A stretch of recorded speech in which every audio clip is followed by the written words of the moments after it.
Nous sommes face à une journée capitale. Mesdames, messieurs, regardons ces affiches. Des grosses affiches en perspective. Lille-Monaco, voilà, match déjà extrêmement intense pour la course à la Ligue des Champions. C'est un danger important pour le maintien, même si Angers s'est un peu voilà, détaché. AGA Marseille, Marseille qui se déplace chez une équipe qui a perdu qu'une seule fois cette saison à la maison, en Ligue 1. Vous avez voilà, beaucoup de matchs très importants, notamment Strasbourg-Brest pour la course à l'Europe, la Conférence League notamment, etc. Et évidemment, la fin, OL-PSG. Est-ce que l'Olympique Lyonnais est capable d'infliger au Paris Saint-Germain sa première défaite en Ligue 1? On va en parler très tranquillement. Je vous souhaite un excellent week-end. La vidéo arrive un peu tardivement parce que ce vendredi, c'était journée Ligue des Champions. J'ai pu voir ce Rennes-Reims. Peut-être que j'aurai un mot en fin de vidéo rapidement. Bon, c'est un match. Voilà, 2 cartons rouges, dont un là en fin de match pour Reims. Reims en crise absolue. On a le classement ici. Il y a vraiment beaucoup d'enjeux, on le sait. Donc, nous verrons. Nous verrons bien. Et voilà, je vous propose de pas trop traîner et de commencer directement par le premier match, qu'on va traiter pour, cette vidéo. Magnifique, exceptionnel match, vrai choc de Ligue 1 entre 2 des équipes les plus régulières maintenant depuis, pas mal de saisons parce que voilà, Marseille a eu des gros pics, mais a été un peu régulier, un peu pareil pour Lyon entre autres ou quoi. Mais c'est vrai que Lille et Monaco, je pense que si on prend l'ensemble, c'est quand même 2 clubs qui ont eu des gros résultats. À l'instant T, mesdames, messieurs, oui, Monaco et Lille sont quatrième et cinquième, 2 points d'écart les séparent. Vous voyez que c'est vraiment ultra serré. Je pense qu'actuellement, peut-être que Lille est un peu plus compétitif, que Monaco qui peut avoir quelques failles, mais en vérité, c'est extrêmement serré. Bon, d'ailleurs, je vous le montre comme d'habitude, même s'il faut prendre ça avec des pincettes. Le classement extérieur, voilà. Monaco, une équipe qui est huitième de Ligue 1 à l'extérieur. 4 victoires, 4 défaites, de nuls. C'est plutôt à la maison où ils reçoivent plutôt très bien. Et voilà, Lille à la maison, c'est 21 points, 6 victoires, 2 défaites seulement pour Lille à la maison. Et 3 matchs nuls, je crois d'ailleurs que dans les 2 défaites, il y a peut-être Paris. Vraiment que Paris, c'était, je sais même plus c'était quand. Enfin bref, en tout cas, bon, voilà, c'est relativement OK, on va dire, pour les 2 équipes. Qu'est-ce qu'on peut dire sur ce match-là déjà, concernant les absences potentielles ou non? Alors je pense que voilà, il y a forcément des absences, hein, des 2 côtés. C'est pas non plus les plus importantes. Je te dirais qu'on aura globalement les équipes types, des 2 côtés. Mais, la vraie question, c'est à quel point ces 2 clubs vont jouer à fond ce match-là. Évidemment, ils vont le jouer à fond. Alors Lille, maintenant, on va commencer à avoir un tableau, forcément important parce que voilà, tu affrontes Monaco, tu vas affronter, le PSG. Malheureusement, le match ne peut pas être, reporté un peu plus tôt parce qu'il y a la Coupe de France, du PSG qui tombe mercredi. Donc tu peux pas mettre mercredi et vendredi. Il aurait fallu que le match de Coupe de France soit mardi, par exemple. Voilà. Et après ça, Lille affronte, alors là, c'est pas indiqué, mais Dortmund en Ligue des Champions. Monaco est éliminé. Et effectivement, donc, il y a vraiment que la Ligue 1, que la Ligue 1, que la Ligue 1. C'est très serré, honnêtement. Ce match-là, il est ultra compliqué à analyser parce qu'en vérité, je pense quand même qu'on peut dire que Lille est une équipe quand même qui gère mieux ces matchs. Ça concède quand même moins d'occasions. On sait que voilà, Monaco, ça peut être très friable, on l'a encore vu en Ligue des Champions, malheureusement, Kerrer, hein, qui fait une bonne saison, honnêtement. Kerrer est bon cette saison, soyons honnêtes. Bon, il a eu un match très compliqué contre Benfica, malheureusement. Une qualité technique magnifique, hein, de Paraclius notamment, Ben Seguir entre autres, machin. Mais une qualité de finition qui peut être un peu en berne. On a encore vu les vrais problèmes de Monsieur Mbolo contre Benfica. Biarritz, par contre, vraiment fait beaucoup de bien. Al-Mousrati et surtout Zakaria seront de retour. Donc il y a 11 très compétitifs pour les Monégasques. Je me fie aussi à l'expérience des grands matchs. Lille, je trouve quand même que sur ces grands moments, ils ont répondu présent. J'ai quand même trouvé un Lille plutôt satisfaisant, même très bon dans les gros matchs, à noter. Donc c'est important. Il y a un 11 qui peut être relativement jeune, hein. Sahraoui, c'est très jeune. Boadi, c'est très jeune. Mouko, il vient de perdre 20 ans, je crois. Donc voilà, ça reste un 11 fort. Il y a de la polyvalence, il y a beaucoup de résilience dans ce LOSC-là. Je pense qu'ils auront la motivation de jouer ce match-là. Il faut quand même rappeler une chose, les gars, c'est que voilà, Lille, il y a eu une période un peu moins bonne. Il y a eu beaucoup de matchs sans perdre, mais là, depuis, cette défaite contre Liverpool, défaite contre Strasbourg un peu frustrante, après ça a très bien enchaîné. Élimination contre Dunkerque compliquée alors que tu auras fait ton match, tu as manqué trop de finition. Contre l'Havre, tu as pas fait un bon match. Par contre, tu as fait vraiment un match très qualitatif contre Rennes. Ouais, quel pronom on va balancer ici? Alors, j'ai pas envie de mettre match nul. Honnêtement, un match nul peut être, vraiment possible, hein, vraiment, même un match nul avec beaucoup de buts, potentiellement des 2-2 ou quoi. Mais, allez, je me fie aussi par rapport à ce que j'ai pu voir cette saison, à ce que je vois aussi de Lille et cetera. J'ai l'impression que Monaco, peut évidemment le faire, mais qu'ils auraient, un petit peu du mal en fait, derrière, tout simplement. Et malgré la qualité offensive certaine de Monaco, Lille peut être très résilient. Je trouve que Lille peut être assez solide. C'est pas non plus une équipe qui concède énormément d'occasions. D'ailleurs, bah, niveau défense pure et dure, c'est la deuxième meilleure défense de France, égalité avec Lens, juste après le PSG. Je mettrais un léger avantage Lille. Ça joue aussi à la maison. Mais voilà, léger. On est vraiment sur du 55. Je vais vraiment pas monter plus haut. C'est un match extrêmement important. Franchement, on va le voir. Est-ce qu'on va le débrief? Je sais pas, mais je vais regarder ce match-là, c'est sûr. Très, très beau football et puis s'il vous plaît, messieurs, faites-nous plaisir aussi. Avantage, je pense, côté Lille, Chevalier reste quand même bien plus fiable. Je pense que Mayeki, malheureusement, côté Monaco, qui peut avoir quelques faiblesses. Bon, ça va être un grand match, que le meilleur gagne, j'ai envie de vous dire. Je vais dire Lille, sur ce match-là à 55-45, mesdames, messieurs. On est, face à un match, assez important, hein, pour les 2 équipes, notamment vis-à-vis du maintien, même si évidemment Saint-Étienne et Angers, c'est pas totalement la même chose, hein, si on est honnête. Voilà, Angers, je pense qu'il faut le considérer, même si oui, les supporters ont cet objectif de maintien.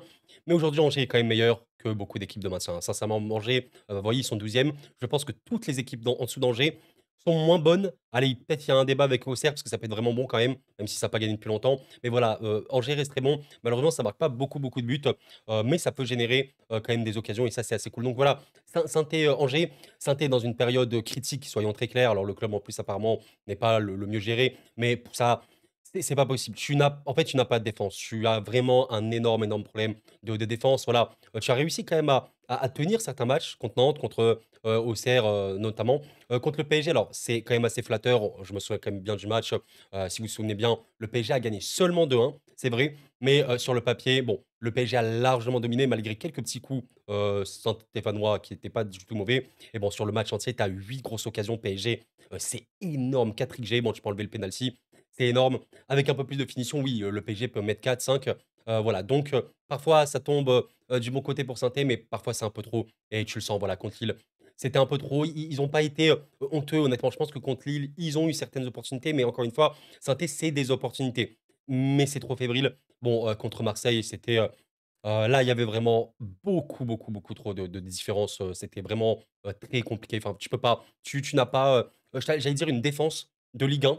Pour saint c'est ce qui est compliqué, mais même ton animation, elle est maintenant portée quand même vers la proactivité. Monsieur Orneland, coach de saint et je respecte, je salue ça, veut faire en sorte que saint joue au football et propose du jeu. Ce qui est très bon, mais ça peut conduire à des choses très compliquées. Voilà, vraiment, vraiment très compliquées. Bon, Angers, mine de rien, comme on l'a dit, c'est pas l'équipe qui met le plus de buts. 23 buts en Ligue 1 cette saison. Je vais juste montrer le classement à domicile. À noter, Saint-Etienne est bon à domicile. Pour une équipe qui joue le maintien, tu as eu 16 points à la maison, tu as perdu 4 fois, ok, mais tu as gagné 5 fois. C'est loin d'être mauvais. Franchement, il faut le saluer. Le chaudron reste le chaudron, c'est cool.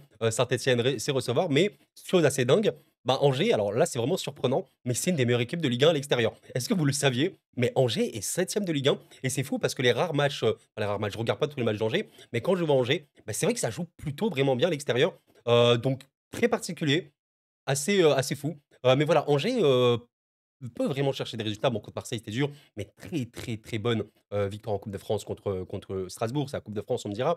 Contre Reims, ils ont pu profiter d'un Reims qui n'allait pas bien. Mais voilà, sans être proactif, hein, Angers a plutôt l'habitude de lâcher le ballon et à être vraiment, plutôt dans la transition, voir les contres. D'ailleurs, El Melali, je crois, aura marqué sur un coup franc, ouais, très bon. Ça s'est tiré les coups francs, ça s'est tiré les coups de pied arrêtés et j'ai un peu peur, en fait, du match, triste pour les Stéphanois parce que Saint-Étienne reçoit plutôt bien. Angers se déplace très, très bien. En fait, on peut être sur un match où, Saint-Étienne sera actif, hein. Soit Saint-Étienne aura le ballon, je le vois plutôt bien, Saint-Étienne produira le jeu, Saint-Étienne risque de marquer, mais j'ai peur, encore une fois, qu'en fait, c'est trop, trop fébrile derrière et c'est une vérité. Et est-ce qu'on n'aurait pas, alors une clim catastrophique et une victoire d'Angers? Franchement, c'est un truc qui peut arriver. I Vous avez le scénario suivant, Saint-Étienne va jouer, va produire le jeu, Angers peut avoir quelques faiblesses défensives, même si le bloc bas peut être assez bon. Saint-Étienne ouvre le score, mais voilà, Angers, avec un contre ou 2, avec un coup de pied arrêté, va égaliser et ça peut faire beaucoup de mal. Dans l'absolu, je me dirais quand même, je vais dire un match nul. Je pense que ça peut être un match aussi contrôlé, entre guillemets «match de la peur». Ça va essayer aussi de gérer un score, mais je peux imaginer le scénario cruel pour Saint-Étienne, par exemple 2-1 pour Angers en fin de match. C'est vraiment un truc qui peut arriver dans ma tête. Je vais dire un match nul. Saint-Étienne peut-il gagner? Oui, je pense que oui. À un moment, il faut gagner des points. Il y a aussi cette motivation. Je pense quand même que ça va, vraiment, vraiment jouer. On verra, à quel point. Mais voilà, on va dire, un petit match nul ici avec, voilà, ce côté attention, attention, attention, parce que Angers a largement, des occasions. C'est juste qu'il manque de finition, mais il y a des occasions pour Angers. On verra bien. C'est un match très, très important forcément pour les Verts, entre autres. Match nul, pour ce match-là. Eh bien, écoutez, c'est un match, extrêmement intéressant entre, nos chers amis auxerrois et marseillais. J'espère que vous allez bien. En tout cas, voilà, pour la commu, qui me suit, je sais qu'il y a beaucoup, beaucoup de Marseillais sur la chaîne. Merci à vous les gars. Mais donc voilà, c'est un match, assez particulier parce que c'est assez dur de jouer au Auxerre malgré le fait que qu'Auxerre, c'est pas une équipe que qui va très bien en ce moment, hein, soyons honnêtes. Il y a beaucoup de matchs sans victoire. Ça fait depuis le 1er décembre, mesdames, messieurs, qu'il n'y a pas eu de victoire pour, Auxerre. Mais, il y a quand même eu des matchs, durs, hein, voilà. Tu affrontes Lens, tu affrontes le PSG, tu affrontes le LOSC. Bon, on a connu un peu plus simple, hein. Ici, tu affrontes Monaco. C'est dur. Tu te déplaces notamment à Brest. Bon, je vais pas dire que tu as eu de la chance. Tu as, honnêtement été pertinent dans ce que tu sais faire. La profondeur, la verticalité. Perrin est en feu en ce moment. Perrin est assez bon, même très, très bon. C'est l'homme, très fort, de Serre, entre autres, hein. Il y a d'autres joueurs, qui sont assez intéressants. Donc, c'est quand même dur de jouer au Serre. C'est un truc, je pense, que les Marseillais savent. Mais voilà, Marseille, à l'extérieur, c'est excellent.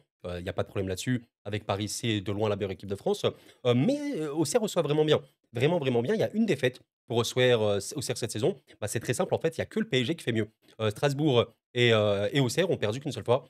C'est pour vous dire un petit peu. Donc, voilà, mais Auxerre est un peu retombé. Alors, c'est une équipe qui peut quand même avoir des vrais problèmes défensifs, on le sait, clair et net. Et bon, la question, sur ce match-là, c'est à quel point on verra un autre Marseille vis-à-vis du match aller. Parce que c'est évidemment toute la question. L'équipe d'Auxerre, elle a pas non plus, méga changé à part Massengo, mais le match aller qui a été perdu, bah, d'ailleurs, je crois que c'est, une des, voilà, rares défaites, de Marseille ces derniers temps.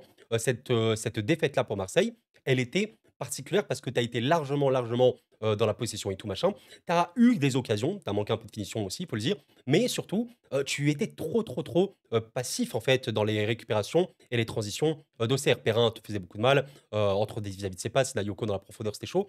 C'est une vérité. Mais aujourd'hui ça a changé, c'est un OM, bon voilà, on le sait, hein, j'en parle sur la chaîne quand même, vous le savez bien, qui est fort, hein, un tout petit peu. Bah oui, bien sûr que c'est fort, hein, soyons honnêtes, là, c'est très fort. Bon, la qualité, de Bennacer ne fait pas de doute. C'est, vraiment une recrue choquante, hein, c'est très, très choquant pour, la Ligue 1. Donc c'est, extrêmement important de noter ceci, à quel point on aura un Marseille qui arrivera à avoir le contrôle. J'ai quand même vu un OM, qui fut assez qualitatif contre Lyon, même voilà, contre Saint-Étienne entre autres et cetera. Même dans la question de contre-pression, à la perte, Marseille réagit bien mieux, je trouve, qu'en début de saison. Donc c'est bien, hein, c'est très, très bien, c'est ce qu'il faut de toute façon. Soyons, quand même, très honnêtes, hein, de manière, absolue. L'événement sur ce match-là, ce serait plutôt que Marseille perde ce match et honnêtement, je vois pas Marseille, perdre. Le nul peut s'entendre parce que voilà, Auxerre, on se dit, n'a pas beaucoup perdu et c'est vrai, Auxerre n'a pas beaucoup perdu. Mais, il y a quand même pas mal de matchs où Auxerre, tu dis: «Bon, voilà, ils peuvent vraiment le perdre même à la maison». Je dirais quand même une victoire de l'OM, même si bon, voilà, soyons bien clairs sur une chose, hein, Marseille a 46 points. Tu as quand même une petite avance, même certaine, hein, sur tes poursuivants. D'ailleurs, Monaco et Lille s'affrontent, donc ça serait intéressant pour le Marseille dans ce match-là. Auxerre, OK, je le maintiens, mais bon, allez, ça va, tu as quand même quasiment 10 points d'écart entre le barragiste et toi. Je pense pas qu'Auxerre, va descendre quand même. Donc c'est particulier. En fait, je suis, très curieux de voir l'OM, au-delà du score, la réponse qu'ils vont pouvoir avoir, bah, face à un bloc bas, parce qu'Auxerre va jouer bloc bas comme contre Angers. Contre Angers, tu as vraiment été, bah, très pertinent honnêtement, notamment en seconde, tu as vraiment pu accélérer. Tu as toujours un temps fort dans tes matchs.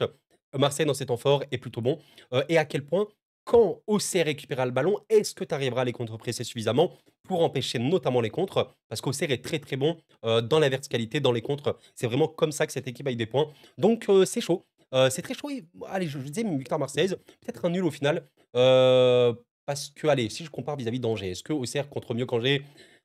Ouais, peut-être qu'il y a encore plus de qualité, de profondeur. Mais en vrai, ça a été fort quand même, chaud. Je vais dire une victoire de Marseille, mais je suis, vraiment mesuré, hein. Si j'ai dit quoi? 55-45 pour Lille-Monaco? Moi, je peux monter à 60-40, mais je vais pas aller plus loin, vraiment pas. Parce qu'Auxerre, c'est typiquement le genre d'équipe qui peut embêter des équipes comme l'OM, proactives, qui veulent le ballon, qui veulent de la construction, qui veulent essayer de battre un bloc bas. S'ils arrivent pas, qu'Auxerre compte bien, ça peut faire des dégâts. Vous voyez un peu l'idée, mais je suis beaucoup plus rassuré vis-à-vis de l'OM, bah, en fait, tout simplement par le fait que Bennacer est arrivé, entre autres. Kondogbia, d'ailleurs, sera là parce que Balerdi, voilà, est suspendu, bien évidemment. Donc ce sera intéressant de voir encore une fois le duo Højbjerg, Bennacer. Voilà, s'ils sont en train d'enchaîner, ils sont très, très forts. Et par contre, Guiri, forcément, vu comment il est qualitatif, ça va être, une vraie, vraie, difficulté pour Auxerre de gérer tout ça. Il y aura sûrement beaucoup de mouvements et aussi intéressant de voir qu'est-ce que pourra donner, le cher, bah, là, je vois pas Dedic, forcément, qui aura fait, 2 bonnes, surtout, contre Saint-Étienne, très bonne entrée. Ça va être dur, hein, pour Auxerre quand même. On va dire victoire de l'OM ici, mais attention, attention, c'est vraiment loin d'être, faisable. Je peux comprendre nul, les gars. Par contre, Auxerre qui gagne, c'est le football, ça tout est possible, mais ça me paraît, franchement, de ce que je vois de Marseille et j'ai vu le match, notamment de Serre, les derniers, notamment contre Brest. Non, il y a quand même un vrai écart de niveau. On va dire Marseille ici, on verra si ça fera le taf et si ça restera régulier, et on verra bien. 60-40 ici pour l'OM. Et encore un match, très important entre nos chers amis nantais et lensois, hein, de grands, grands clubs du foot français, dans des situations, vraiment diverses, hein. Bah, voilà, Lens, c'est un match pour, l'Europe, hein, qui est encore dans la course pour l'Europe. Lens peut se qualifier les gars. Alors voilà, il y a eu malheureusement une campagne de conférence qui s'est pas bien passée pour les Lensois, mais ils peuvent retenter leur chance. Regardez un peu, Lyon est à 36 points. Ouais, il y a 3 points d'écart, il y a un monde. Bah, si Lyon perd contre Paris et que Lens gagne, par exemple, ouais, Lens est à 36 points et on reparle, on rediscute, on rabat les cartes, c'est super intéressant à noter. Donc, match extrêmement important pour les Lensois. Donc, ne vous inquiétez pas, il y aura de la motivation. Et Nantes, est-ce que j'ai besoin de vous décrire? Malgré voilà, qu'ils ont 3 points de plus sur Sainté, ça reste Nantes. Attention, parce que oui, Nantes a une vraie probabilité d'être soit barragiste, soit tout juste rescapé. Donc, voilà, soyons très clairs là-dessus. Alors, c'est compliqué, honnêtement, pour les Nantais, parce que bon, il y a une victoire contre Reims qui est dans un état assez apocalyptique, hein. Mais avant ça, il y a eu très, très, très peu de victoires pour les Nantais, à part celle-là contre Rennes. Donc, voilà, il faut le dire.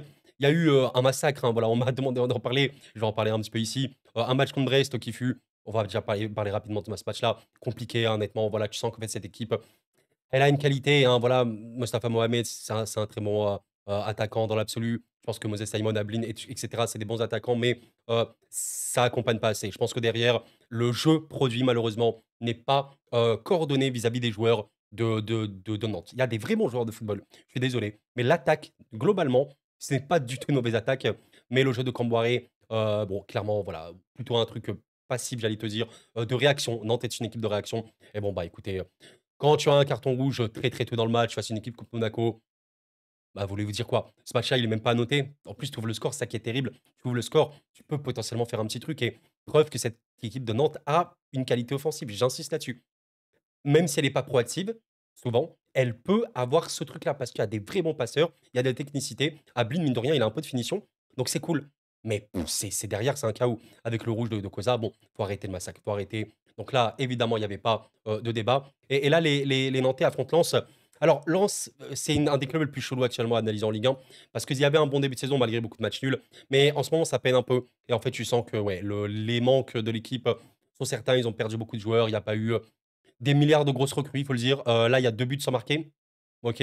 Contre Nice, très honnêtement, Nice était bien au-dessus. Il y avait pas trop de débat là-dessus. Medina en plus qui va en rouge. Après, tu n'existes quasiment plus dans le match, donc c'est très, très compliqué. Après, Nice reste évidemment dur à jouer et le match contre le RCSA et ça, c'est un peu inquiétant. Ça, c'est un peu inquiétant, mais en vrai, ce match-là m'a même pas mal inquiété. Vous me dites si vous êtes lensois parce que c'est très intéressant. Strasbourg est très bon au football. Ça se déplace assez mal quand même, mais c'est une équipe compliquée à jouer parce qu'il y a beaucoup, beaucoup d'énergie, une équipe extrêmement jeune, mais tu as été faible, très honnêtement. J'ai rarement vu, Nantes, Lens aussi produire et c'est un peu inquiétant parce que même si c'était pas l'équipe qui a produit le plus, cette saison, il y avait quand même des occasions. Mais il y avait surtout un problème de finition. Mais là, contre Strasbourg, tu quoi? Tu as 4 tirs, 0 cadré en première période, s'il vous plaît.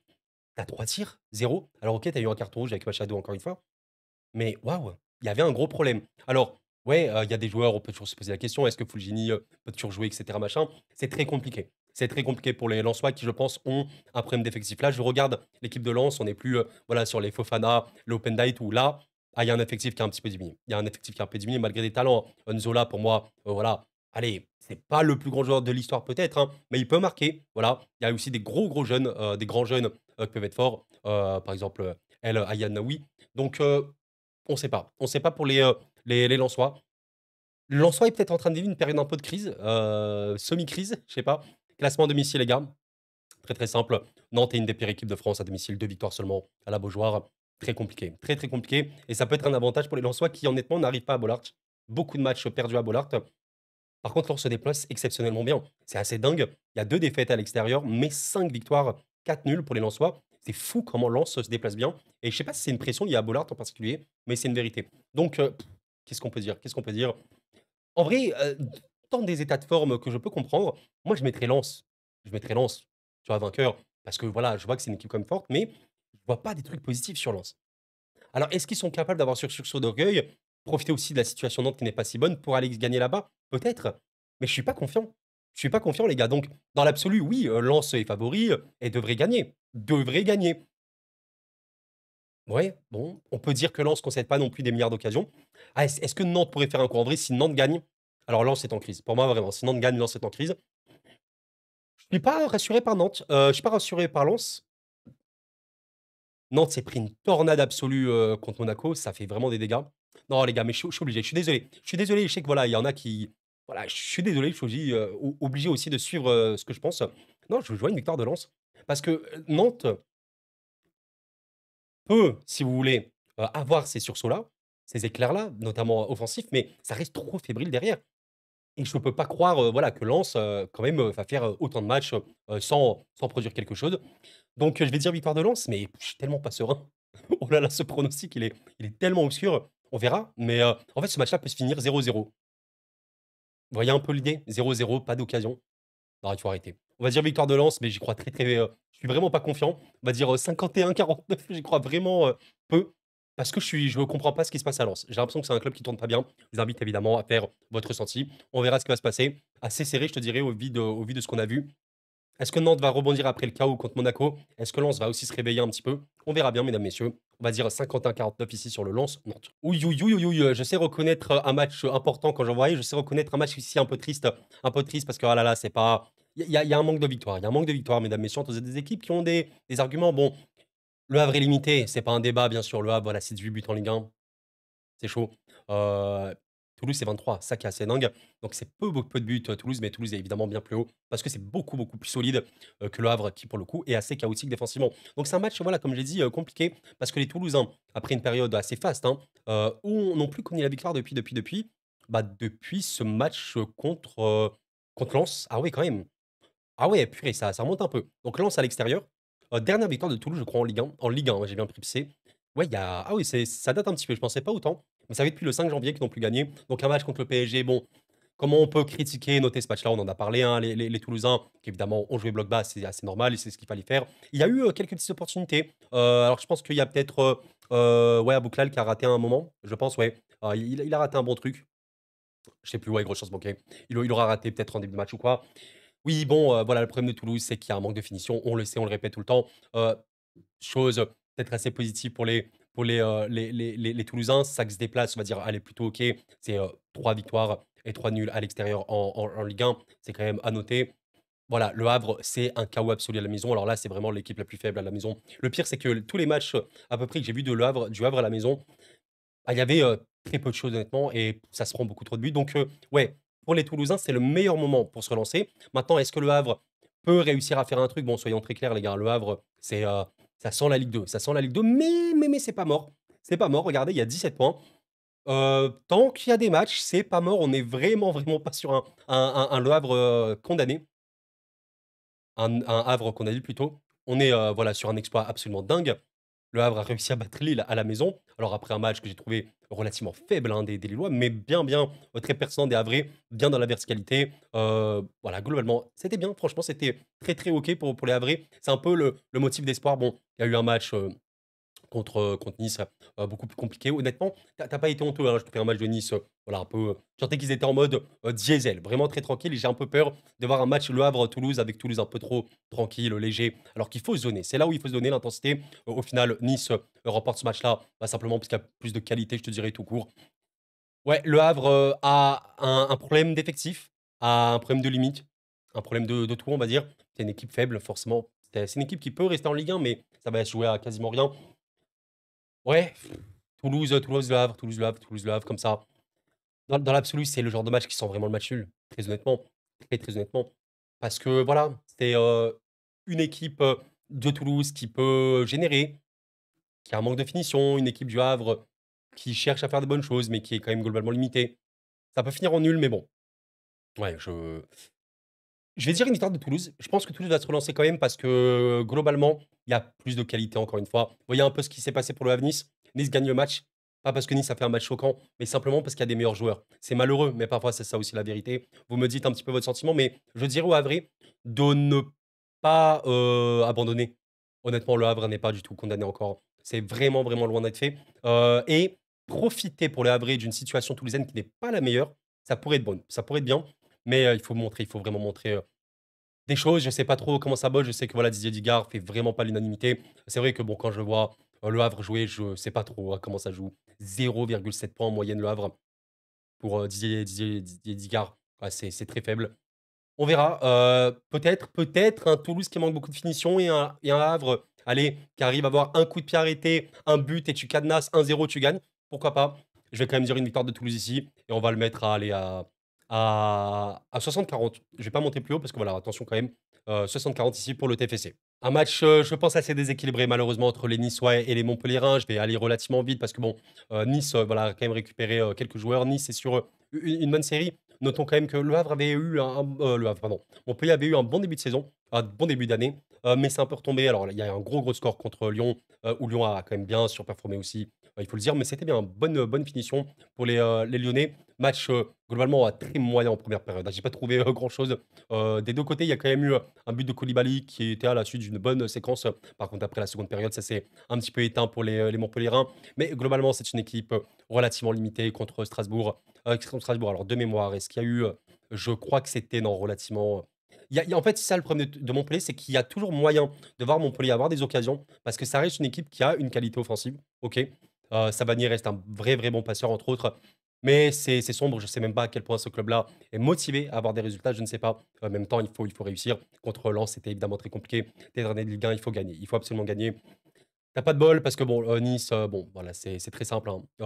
Classement domicile, Nice est troisième, 0 défaite. C'est la seule équipe dans ce cas-là avec le PSG. C'est excellent, très, très, très, très, très bon. Et je rappelle une chose pour les Montpellierins, voilà, c'est calamiteux à l'extérieur. C'est l'avant-dernière équipe à l'extérieur. Une victoire récente, hein. D'ailleurs, c'était contre qui la victoire de Montpellier?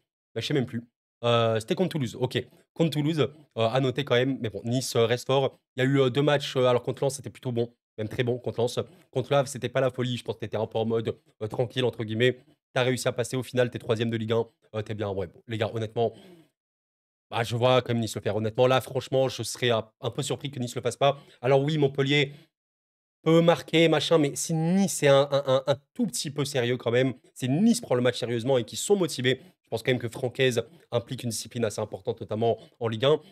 Je m'attends à voir Nice faire du mal et pourquoi pas dérouler. Alors, je te dis pas Nice-Montpellier 8-0 comme il y a eu pour Saint-Etienne, mais ça peut dérouler. Ça peut vraiment dérouler. Il y a trop de qualité en fait, en technique individuelle pour les Niçois. Bon, voilà, il y a des très très bons joueurs, hein. Quand vous prenez rien que moi, je suis très très fan de Guessant, très bon joueur. C'est un des meilleurs joueurs de Ligue 1, gros potentiel. Il risque vraiment d'avoir un gros step-up. Ça va être dur. Ça va être très dur pour les Montpellierins. Je pense que ça va être le seul match que je vais mettre la victoire. Je sens très bien tout en haut à 75. 80, 80 pour les Niçois, 80-20. On verra pour Montpellier. Ils auront montré des belles choses cette année. Il faudra essayer de faire quelque chose à l'Alliance. On verra bien. Ça va être dur quand même pour eux. 80-20 ici pour les Niçois. Alors ça, mesdames, messieurs, c'est un vrai choc et c'est un vrai beau match. Je vous invite à aller le voir avant Lyon et le PSG. Alors ce sera dans le multiplex. C'est un vrai, vrai beau match. C'est un vrai beau match parce que les deux équipes sont très serrées. Voilà, mesdames, messieurs, 7e, 9e de Ligue 1, 33 points, 32e. C'est très, très, très serré. Alors, bien sûr, on doit en reparler. Oui, l'histoire de Brest, elle est terrible en ce moment, elle est terrible. PSG, PSG, PSG, PSG, PSG. Oui, bien sûr, PSG 5-2, PSG 3-0, PSG 7-0. Voilà, on en a marre pour les Brestois, je comprends. En espérant qu'ils aillent encore plus loin en Coupe de France. Et voilà, peut-être un PSG Brest.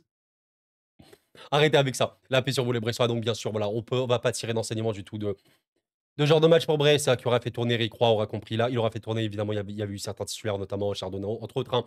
Ça a fait tourner. Ça sert à rien. Ça sert à rien de parler de ce match-là, les gars. C'était trop. C'était juste trop pour Brest. Voilà, il n'y avait pas de débat. Moi, ce qui m'intéresse, c'est ce match-là. Ce qui m'intéresse, c'est ce match-là, c'est contre Auxerre, où Brest a été bon. Très frustrant, je pense, pour les Brestois, ce match-là, parce qu'ils devaient le gagner. Honnêtement, ils devaient le gagner. Perrin, alors, met deux bons buts, hein. Auxerre a quand même cette qualité de transitionner, d'avoir peu d'opportunités, mais de les mettre au fond. Mais voilà, trop d'occasions manquées, trop de déchets. Malheureusement, vous prenez il est rentré. Mama Baldé, alors, le joueur est cool. Trop de déchets, finition en berne, c'est un joueur qui marque assez peu, donc c'est un peu gênant. Je suis content parce que Pierre Lesmelou revient. Mine de rien contre le PSG, j'ai pas trouvé Lesmelou, mauvais. Alors Ajor qui a été mis au repos entre autres, Camara a été mis au repos contre le PSG, donc ils vont jouer. Vraiment le principal objectif d'Éric Roy, c'est la Ligue 1, c'est la Coupe de France et vous vous souvenez de la saison dernière pour les, Strasbourgeois, les Bressois, ça a fini en trombe, ça a fini troisième de Ligue 1 je crois, exceptionnel. Brest va être conditionné à aller à mort, à aller jouer à fond cette fin de saison. Bon, maintenant Strasbourg, c'est excellent. Et j'insiste sur le mot excellent. C'est une très, très belle équipe de football parce que je considère la jeunesse. Une équipe si jeune, qui est capable de jouer comme elle le joue. C'est assez magnifique, c'est très, très positif. Alors, il y a eu un match tellement qualitatif. Vous avez vu le match, des Strasbourgeois à Lens? Franchement, c'était super bien.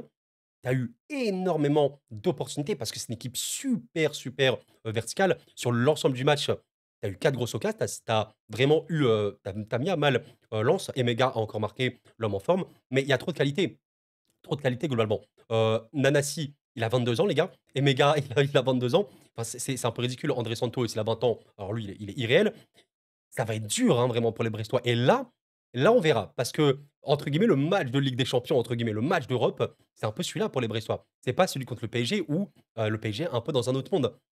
Très, très intéressant. Mesdames, messieurs, Brest, c'est une équipe qui, se déplace pas la meilleure non plus. Voilà, honnêtement, il y a 4 victoires, c'est quand même à noter, 4 victoires à l'extérieur, mais 7 défaites. C'est beaucoup, beaucoup de défaites, à l'extérieur. Par contre, Strasbourg, ouais, vous le savez si vous suivez un peu la Ligue 1, il y a une défaite, je crois, ouais, une défaite pour les Strasbourgeois. Très, très, très fort à la maison. Globalement, la méno, il y a vraiment une transcendance des joueurs, strasbourgeois, tu le sens. Donc c'est compliqué vraiment d'aller à la méno et même pour Paris, hein. Vraiment, c'est très dur. Est-ce que Brest peut suffisamment se relever de la claque contre Paris? Peut-être. Il y a quand même eu un turnover, je pense que les joueurs vont être frais. J'attends Eric Roy qui motive ses joueurs, mais Strasbourg est fort. Ça peut être un match super explosif et c'est ce que je souhaite, pourquoi pas un 2-2 un peu fou, quoi.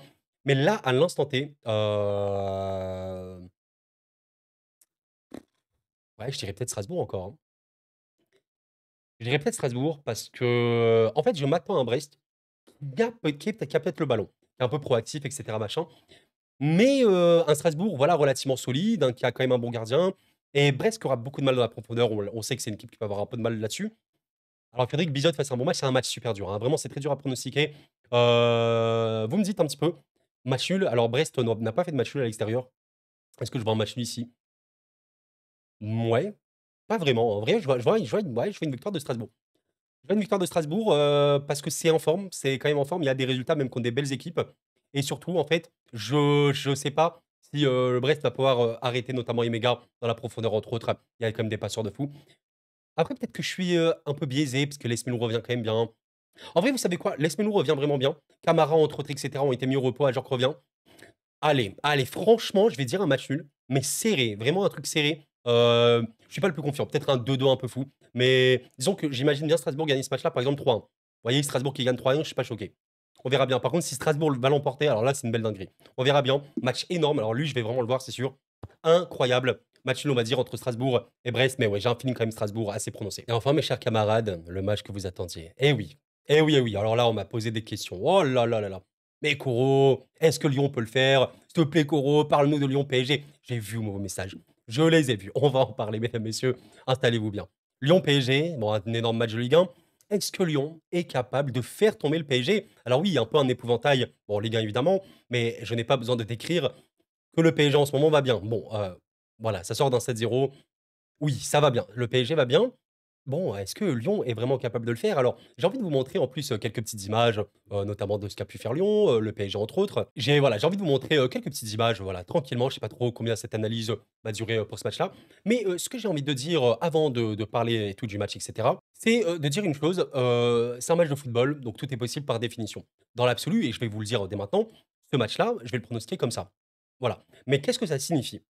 Je vois le PSG remporter ce match-là à plus de 70.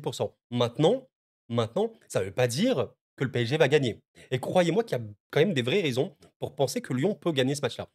Peut gagner, à minima ne pas perdre. Je vais essayer de l'indiquer comme je le peux. Voilà. N'hésitez pas à me donner votre avis après mon développement et pas simplement voir, voilà, j'ai mis le PSG en haut, Lyon en bas, donc je vois le PSG exploser Lyon. Ça n'a pas de, ça a pas de sens, ça n'a pas de rapport. Bon, Lyon est quand même bien revenu. Déjà d'un point de vue comptable, voilà, au moins, Lyon a gagné 2 fois et a mis 8 buts. C'est quand même bien pour la confiance. Je pense que tu peux quand même te le dire que voilà, tu regardes le match contre Reims et le match contre Montpellier. Bon, tu Tagliafico qui marque, Tolisso, Cherki, Mikotadze et ici tu as, Mikotadze encore, tu as Noama, tu as encore Tolisso et tu as Lacazette. Tu as eu des buteurs différents, c'est bien, c'est cool. Pour les Lyonnais, tu te mets bien. Voilà. Alors l'axe PSG, il arrivera un peu plus tard. Là, je m'intéresse d'abord à Lyon. Bon, ça c'est une chose. Maintenant, il faut regarder le contenu. Contre Reims, tu as fait un bon match. Tu as fait vraiment un très bon match. Honnêtement, c'était un des meilleurs matchs de Lyon de cette saison. J'ai trouvé Lyon, très proactif et cetera. Bon, Reims, évidemment, on sait que ça va pas trop bien, et contre Montpellier, ça a pas été le match où tu as le plus généré, mais tu as eu, de la bonne transition, de la bonne verticalité et du tranchant. ce qui est vraiment intéressant à noter pour les Lyonnais. J'en ai notamment parlé dans mon analyse, après-match, de Montpellier-OL, mais quand vous avez par exemple cette action, Almada qui va décaler sur le côté droit, Abner je pense, regardez un petit peu la passe d'Abner ici, c'est super cool. Ça peut rappeler un peu ce que peut faire Nuno Mendes au PSG avec l'appel ici de Lacazette, c'est cool. C'est très vertical. On sait que Fonseca peut aimer aussi jouer comme ça, vertical, machin, et cetera et ça va terminer en but. Donc c'est intéressant vraiment pour les Lyonnais sur ce point-là. Comme un petit peu ici, vous avez, Koumbedi, qui va balancer à Noama. Noma qui va attaquer directement à la largeur, qui va repiquer un petit peu, qui va pouvoir centrer au second poteau. C'est encore une fois de la verticalité, un Lyon qui va vers l'avant, qui est direct, qui a un jeu direct et qui n'est pas forcément dans l'optique du jeu de construction. Ça peut être très bien face au Paris Saint-Germain. Qui, honnêtement, je pense qu'aujourd'hui, tu veux jouer contre le PSG quand tu es Lyon, tu as le ballon, va direct dans le but, va te trouver la verticalité. Mais maintenant, il faut parler d'une chose, et vous le savez très bien, comment battre le Paris Saint-Germain? Alors, il peut y avoir quelques manières de les battre, notamment jouer bloc bas, essayer de parfaitement contrer, jouer les coups de pied arrêtés, évidemment. Mais dans le jeu, comment essayer d'exister face au PSG? Ah, il n'y a pas de secret. L'entrejeu, mesdames, messieurs. Et l'entrejeu, ça me fait un peu peur parce que la clé d'une potentielle victoire de Lyon, ou au moins d'un Lyon qui ne va pas souffrir, est-ce que Lyon saura gérer la pression du PSG? Le mot pression, c'est un mot qu'on va tout le temps utiliser. Parce que le PSG est actuellement une équipe qui met une pression assez choquante sur un terrain de football. Il existe des joueurs dans le foot qui absorbent la pression, qui la ressentent pas sur le terrain. Je parle de la pression du jeu, pas la pression mentale. Bah, vous prenez par exemple le meilleur joueur sûrement pour ça depuis plein de saisons, c'est Rodri à City. Pour ça que City aussi va si mal. Parce que Rodri, t'avais beau le presser comme tu voulais, t'avais beau presser City, il y avait toujours lui pour temporiser le ballon et pour trouver un ballon fabuleux et créer une occasion de feu pour City. Qui est le joueur qui peut faire ça aujourd'hui à Lyon? Et ça fait un peu peur. Ça fait un peu peur et je me fie vis-à-vis notamment du match qu'ils ont eu contre Marseille, qui a été remporté 3-2, où honnêtement, OK, Lyon marque, ils reviennent. Honnêtement, les gars, et vous le savez bien, hein, je porte pas l'OM dans mon cœur, hein, bien sûr, mais l'OM a été meilleur. Ça a été dur physiquement, ça a été très, très dur. Alors que l'OM a pu mettre une contre-pression assez importante par moment. Regardez, je vous montre par exemple cette chose-là qui peut vraiment arriver, sur le match de Lyon-PSG. Ici, vous avez une relance, OK, des Lyonnais. Regardez un petit peu la position des Marseillais. 1, 2, 3, 4, 5, 6, 7. Vous avez 7 joueurs marseillais dans cette zone-là, dans le dernier tiers lyonnais. C'est énorme. La relance lyonnaise, elle essaie d'être faite longue parce qu'il y a un vrai, vrai pressing, contre-pressing pour les Marseillais. La récupération, elle est directe. Et ça, c'est compliqué. Est-ce qu'il existe un joueur à Lyon qui est capable d'avoir le ballon et sous pression, c'est-à-dire Fabian Ruiz, João Neves, comme ça, ils vont les presser, presser. Le Lyonnais, il est là, il va garder le ballon, il va temporiser, il va se retourner et il va trouver la passe et la transition pour Lyon, elle va arriver. Est-ce qu'il y a un joueur qui est capable de faire ça? Peut-être, mais c'est qui? Bah, pour moi, la réponse, c'est lui. C'est Ryan Cherki. Peut-être que c'est Cherki la clé en finale de ce match-là, parce que c'est un passeur formidable, c'est un créateur formidable, mais c'est un joueur qui a une très bonne conservation de balle. Et Cherki peut réellement être la clé pour Lyon, dans tous les sens du terme, offensivement comme dans la position quoi.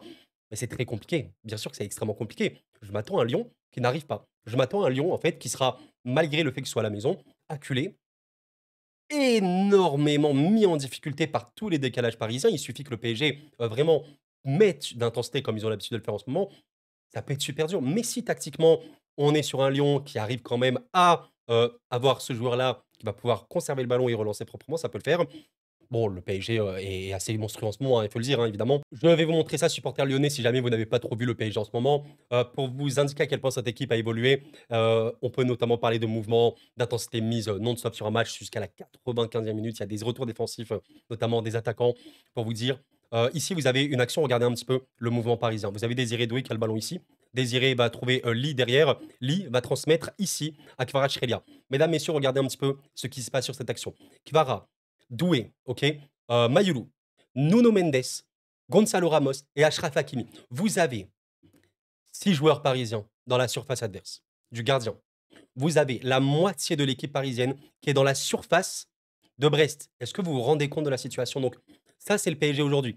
C'est le PSG avec Hakimi qui est en attaque, Nuno Mendes qui est en attaque. Il y a un système assez particulier, notamment en phase offensive, qu'on peut appeler un 3-2-2-3, on va dire, jeu en boîte, avec voilà 3-2-5 parfois, énormément de densité, beaucoup de polyvalence.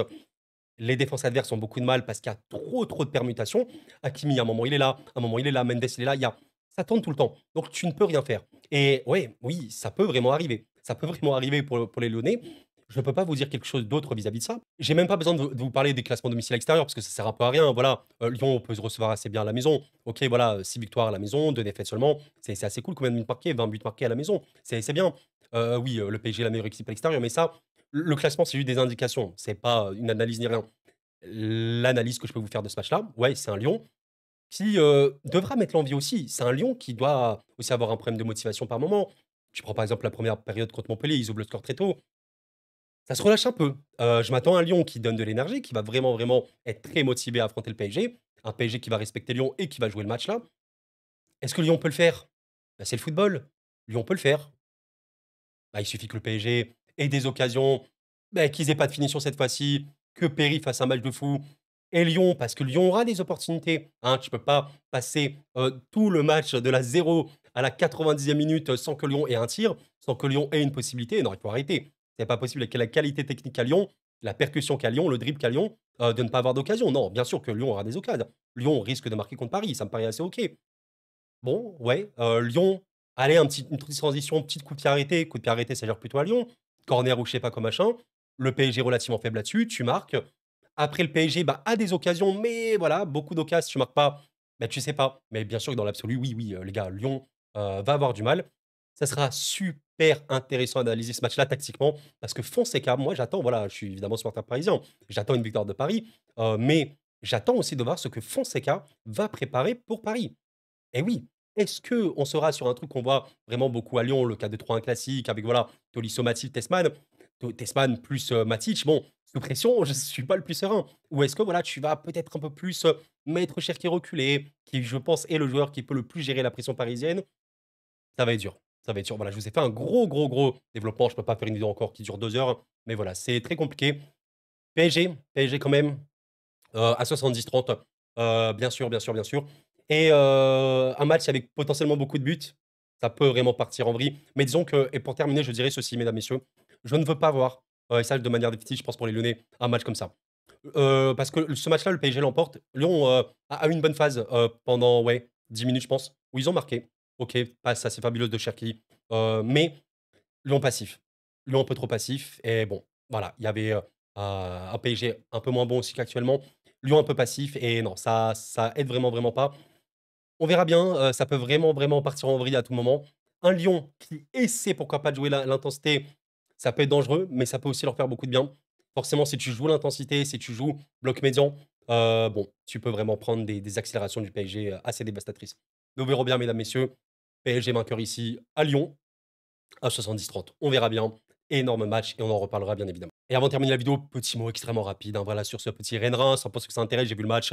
Bon, match pas très bon. Alors, match globalement pour les Rennais, maîtrisé en première, hein, je sais même pas voilà, le momentum, il était clairement rouge côté Rennais, mais problème de finition déjà de 1. Et seconde période, assez, ouais, pas ouf, hein, pas très belle seconde période. Bon, voilà, Kipré a été exclu très très tôt. Un match remporté par les Rémois sur les 16 derniers Ligue 1. Ils ont vraiment eu, bien raison de faire un très bon début de saison. Parce que là, avec 22 points, ils sont dans une situation critique. Rennes qui remet bien. Je pense que là, pour les Rennais, c'est pas le match qu'ils ont les plus rassurés ni rien. Mais voilà, tu pouvais te dire, Kipré, rouge dès le début contre Reims, qui est une équipe qui est en crise extrême. Tu devais faire beaucoup mieux. Je suis d'accord avec vous. Ça a pas été le match le plus beau, mais au moins, ça y est des points pris.